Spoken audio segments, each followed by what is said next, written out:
जय हिंद साथियों, स्वागत है आप सभी का आपके अपने YouTube चैनल जीके जीएस के भंडारा पर। प्यारे साथियों, आज की इस वीडियो में आपको आरपीएफ एसआई भर्ती परीक्षा 2024 के लिए पीवाई के प्रश्नों की सीरीज में आज का अपना ये सेट नंबर 14 है और आज का जो अपना पेपर है वो 11 जनवरी 2019 की द्वितीय पाली का आपको मैं पेपर कराने वाला हूँ। इस सेट में आपको टोटल जीके जीएस के 50 प्रश्न मिलेंगे जो आपके एग्जाम के लिए सबसे ज़्यादा महत्वपूर्ण होने वाले। तो वीडियो को शुरू से लेकर के एंड तक आपको फुल वॉच करना है।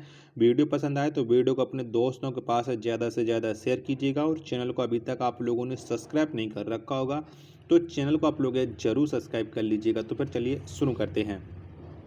तो पहला प्रश्न आ जाता है आपके सामने कि निम्नलिखित में से किस उपकरण द्वारा उच्च चुंबकीय क्षेत्र उत्पन्न करने के लिए उसमें सोलेनॉइड और टोरोइड के संयोजन का उपयोग किया जाता है। तो ये किस में किया जाता है? तो ये सिंक्रोट्रॉन में किया जाता है, यानी एक का दूसरा ऑप्शन राइट आंसर है हो जाएगा।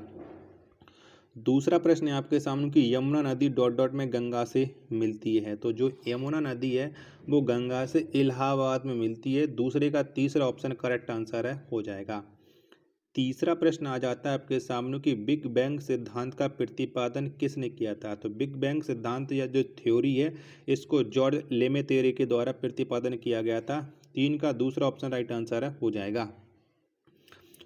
चौथा प्रश्न है आपके सामने कट अथवा चोट के स्थान पर कुछ समय के बाद थक्का अथवा कॉगलम जम जाता है। यह तंतुओं का एक जाल होता है। तो बताओ ये किसका होता है? चौथे का आंसर आपको बताना। तो ये प्लेटलेट्स का होता है। ऑप्शन संख्या 4 है वो करेक्ट आंसर है हो जाएगा। पांचवा प्रश्न की प्रसिद्ध जामा मस्जिद का निर्माण किस शासक द्वारा कराया गया था? तो किसने जामा मस्जिद का निर्माण कराया था? तो शाहजहां के द्वारा जामा मस्जिद का निर्माण कराया गया था। 5 का दूसरा ऑप्शन करेक्ट आंसर है हो जाएगा। छठवां प्रश्न आ जाता है कि बॉक्सिंग खेल का क्षेत्र कहलाता है तो क्या कहलाता है? तो बॉक्सिंग खेल का जो क्षेत्र होता है ये रिंग कहलाता है। छठवां का दूसरा ऑप्शन राइट आंसर है हो जाएगा।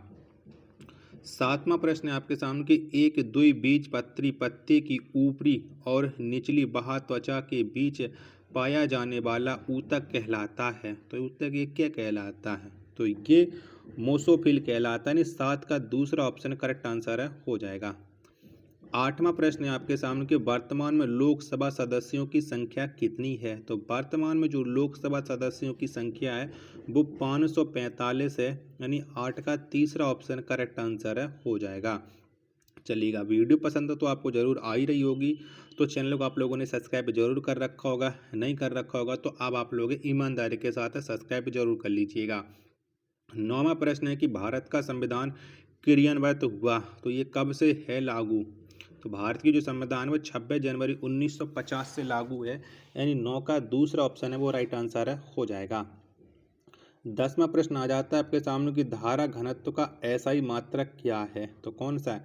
तो धारा घनत्व का जो आपका एसआई मात्रक है वो आपका है E/m², यानी 10 का तीसरा ऑप्शन राइट आंसर है हो जाएगा। 11वां प्रश्न है आपके सामने कि हरित क्रांति का जनक किसे कहा जाता है? तो हरित क्रांति का जो जनक है ये एम.एस. स्वामीनाथन को कहा जाता है। 11 का दूसरा ऑप्शन करेक्ट आंसर है हो जाएगा। 12वां प्रश्न आ जाता है कि चेन्नई के समुद्री बंदरगाह की भीड़ को कम करने के लिए किस बंदरगाह का निर्माण किया गया? तो कौन से बंदरगाह का निर्माण किया गया था? तो ये किया गया था एन्नोर बंदरगाह का उपयोग। 12 का पहला ऑप्शन राइट आंसर है हो जाएगा। 13वां प्रश्न है आपके सामने कि एम ए चिदम्बरम स्टेडियम स्थित है तो ये कहाँ पर स्थित है?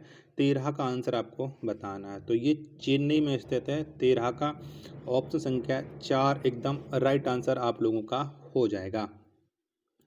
चलिएगा, 14वां प्रश्न आ जाता है कि भारत का सबसे नया निर्मित राज्य कौन सा है? तो भारत का जो सबसे नया और निर्मित राज्य है वो आपका तेलंगाना है। पहला ऑप्शन राइट आंसर है हो जाएगा। 15वां प्रश्न आ जाता है कि बांग्लादेश का राष्ट्रगान आमार सोनार बांग्ला की रचना किसने की? तो इसकी जो रचना की थी वो रविंद्रनाथ टैगोर ने की थी। 15 का पहला ऑप्शन करेक्ट आंसर है हो जाएगा। 16वां प्रश्न है आपके सामने कि राष्ट्रीय योजनाओं के क्षेत्र में आधिकारिक प्रयोग चिन्हित हैं तो बताओ किसकी क्रांति के लिए गए हैं, 16 का आंसर आपको बताना। तो इसका जो संबंध है वो रूस की बोलोशिविका क्रांति से इसका संबंध है। 16 का तीसरा ऑप्शन है करेक्ट आंसर हो जाएगा। क्या 16 का तीसरा ऑप्शन चलेगा। अगला प्रश्न प्रश्न संख्या आपके सामने 17 है कि निम्न में से कौन सा पुरस्कार बीसीसीआई के वार्षिक पुरस्कारों में शामिल नहीं है। तो कौन सा पुरस्कार शामिल नहीं है, तो अजलान शाह कप का संबंध नहीं है, यानी 17 का तीसरा ऑप्शन करेक्ट आंसर आप लोगों का हो जाएगा। 18वां प्रश्न है कि निम्न में से कौन सा शहर चालुक्यों की राजधानी थी। तो कौन सा शहर था, तो इनमें से चालुक्यों की राजधानी थी वो आपकी बादामी थी, यानी 18 का दूसरा ऑप्शन करेक्ट आंसर है हो जाएगा। 19वां प्रश्न आ जाता है कि लोकसभा के सदस्यों का कार्यकाल कितने वर्षों का होता है। तो लोकसभा के जो सदस्य होते हैं इनका जो कार्यकाल है वो 5 वर्ष का होता है, यानी 19 का तीसरा ऑप्शन राइट आंसर है हो जाएगा। 20वां प्रश्न है कि दिल्ली किस प्रकार का राज्य है। तो दिल्ली एक कैसा राज्य है, तो दिल्ली यह एक राष्ट्रीय राजधानी क्षेत्र और केंद्र शासित प्रदेश है, यानी 20 का पहला ऑप्शन करेक्ट आंसर है हो जाएगा। 21वां प्रश्न है आपके सामने कि अभिकारकों के संकेंद्रण के संदर्भ में अभिक्रिया के दर का प्रकाशन कहलाता है। तो ये क्या कहलाता है, तो ये कहलाता है आपका दर संबंधी नियम, यानी 21 का दूसरा ऑप्शन है करेक्ट आंसर है हो जाएगा।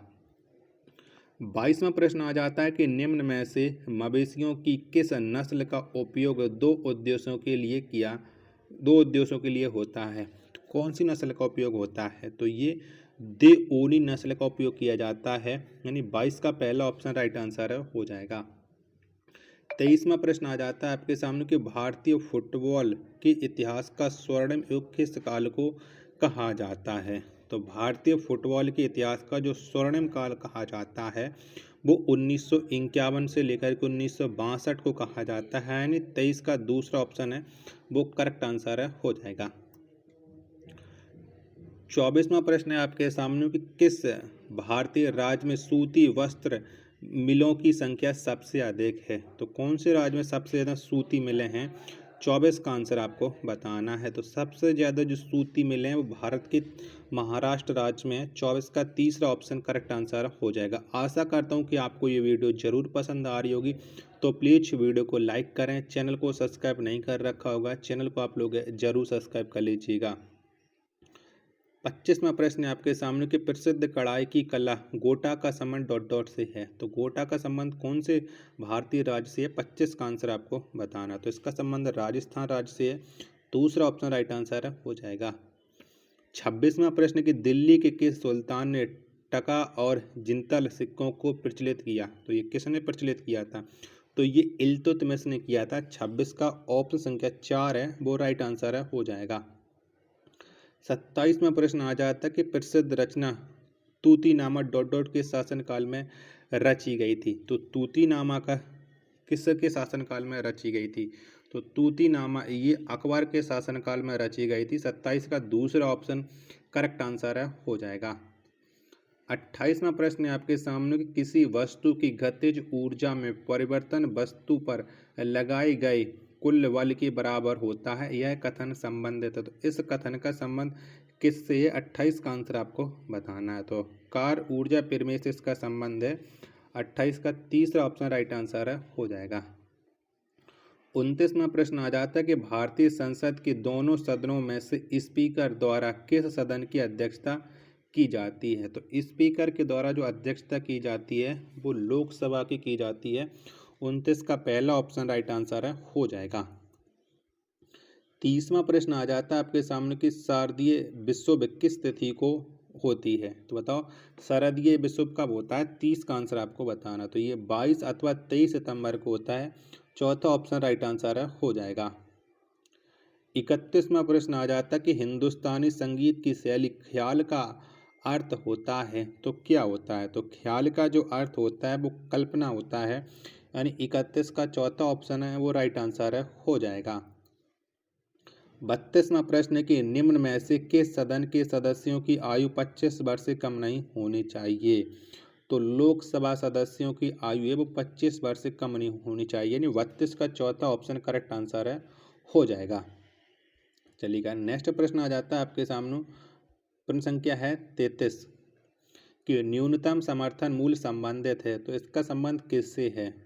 तो न्यूनतम समर्थन मूल्य इसका जो संबंध है वो कृषि उत्पादन से, यानी 33 का दूसरा ऑप्शन राइट आंसर हो जाएगा।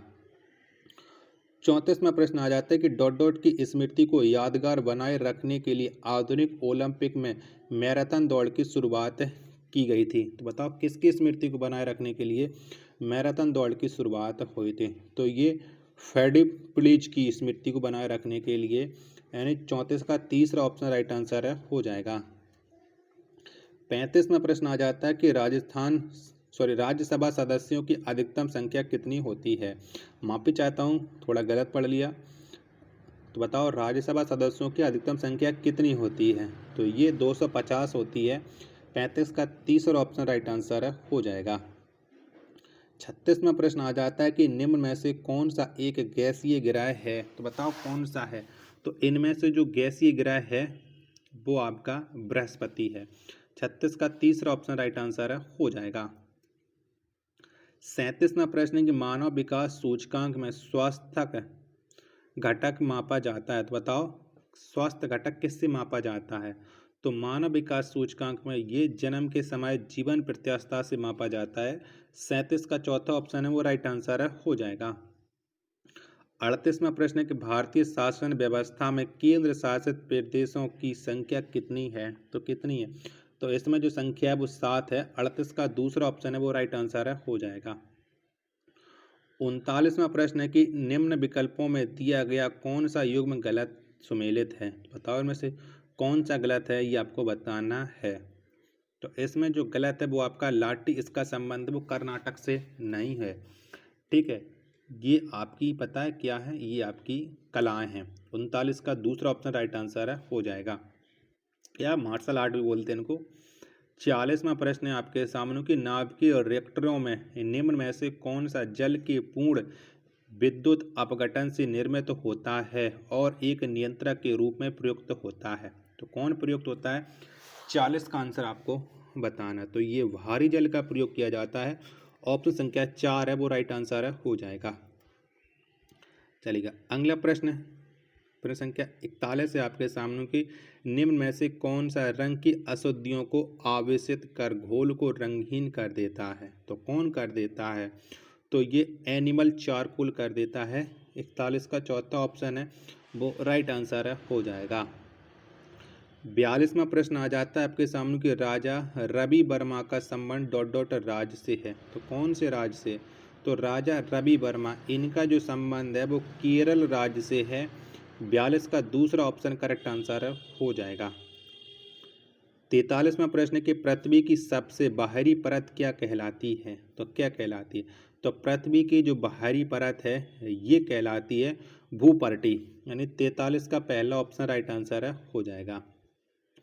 44वां प्रश्न आ जाता है आपके सामने कि पौधों में अंडाशय के भीतर अंडाणुओं की व्यवस्था को क्या कहा जाता है? तो इसे क्या कहते हैं? तो इसे जो कहा जाता है वो कहा जाता है आपका अपारन्यास, यानी 44 का दूसरा ऑप्शन करेक्ट आंसर हो जाएगा।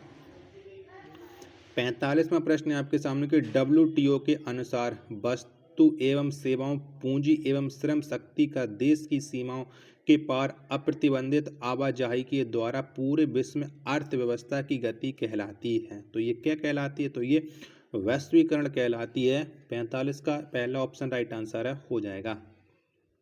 46वां प्रश्न आ जाता है कि भारतीय संविधान में मूल कर्तव्यों को किस संशोधन के द्वारा जोड़ा गया है? तो मूल कर्तव्य जो जोड़े गए थे वो 42वें संविधान संशोधन के तहत जोड़े गए थे। 46 का तीसरा ऑप्शन राइट आंसर हो जाएगा।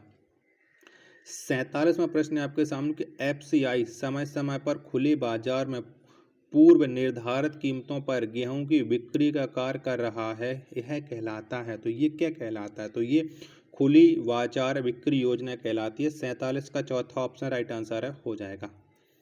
48वां प्रश्न है कि भारत में कच्चे सिल्क का सबसे बड़ा उत्पादक है। तो कौन सा राज्य है? तो भारत में कच्चे सिल्क का जो सबसे बड़ा उत्पादक राज्य है वो कर्नाटक है। 48 का तीसरा ऑप्शन करेक्ट आंसर हो जाएगा। 49वां प्रश्न है आपके सामने को तुगलकाबाद शहर की स्थापना किसने की थी। तो तुगलकाबाद शहर की जो स्थापना है वो गयासुद्दीन तुगलक ने की थी। 49 का दूसरा ऑप्शन करेक्ट आंसर हो जाएगा। 50वां प्रश्न है कि 3 जून 1947 योजना की उद्घोषणा किस गवर्नर जनरल ने की थी। तो ये जो घोषणा की थी वो की थी लॉर्ड माउंटबेटन ने, यानी 50 का दूसरा ऑप्शन राइट आंसर हो जाएगा। आशा करता हूँ कि आपको ये वीडियो पसंद आई होगी। तो वीडियो को लाइक कीजिएगा, चैनल को सब्सक्राइब नहीं कर रखा होगा चैनल को आप लोग जरूर सब्सक्राइब कर लीजिएगा। मिलते पर अपने एक और नेक्स्ट वीडियो के साथ, तब तक के लिए धन्यवाद। जय हिंद, वंदे मातरम।